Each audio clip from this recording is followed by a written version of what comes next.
There are benefits to laboring that you miss out on if you get an automatic C-section. So even if you go through a trial of labor and you do still end up with a C-section, there are things from that labor that will benefit you in your postpartum period and in future labors as well. The first benefit is of the postpartum hormones. As you go through labor, there's oxytocin pulsating through your body. That's what's creating the contractions. But oxytocin is also a very strong bonding hormone.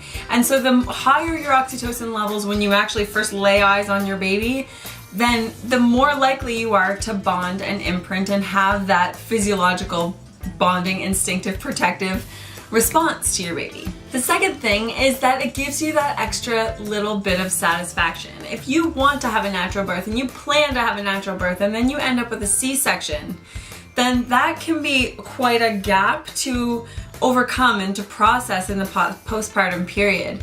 But if you get to labor a little bit and you get a peek of that experience, fully understanding that you probably will end up with a C-section, but just for the experience of it, then you have a little bit of extra fulfillment from your birth experience. It feels more like a birth experience versus sometimes a C-section feels like an operation. Another benefit of labor is that it gives you a little bit more preparation for your next labor in a couple of ways. Mentally, you know what to expect next time around, and also going through labor benefits your next labor is because any amount that your cervix dilates means that it's going to be that much easier for your cervix to get to that point of dilation next time around.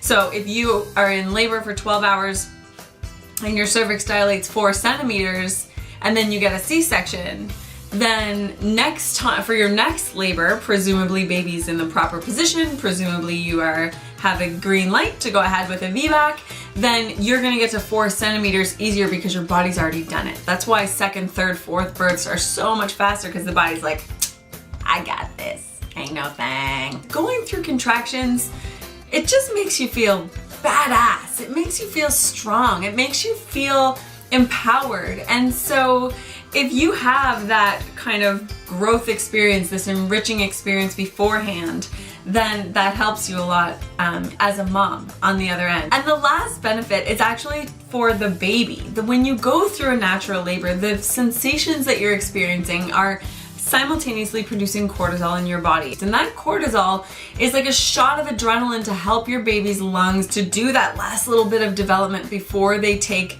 their first big inhale of air. Obviously, the more developed baby's lungs are once they come earthside, the better.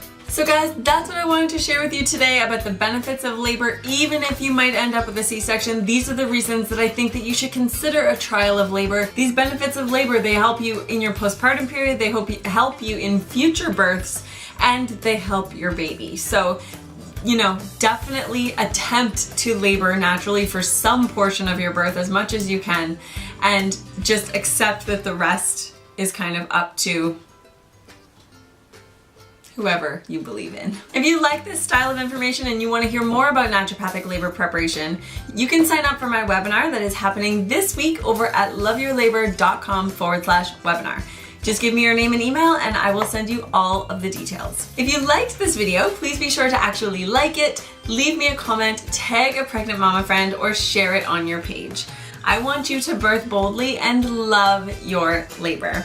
Thank you so much for watching, and I'll see you next time on Brammer's Baby Talk.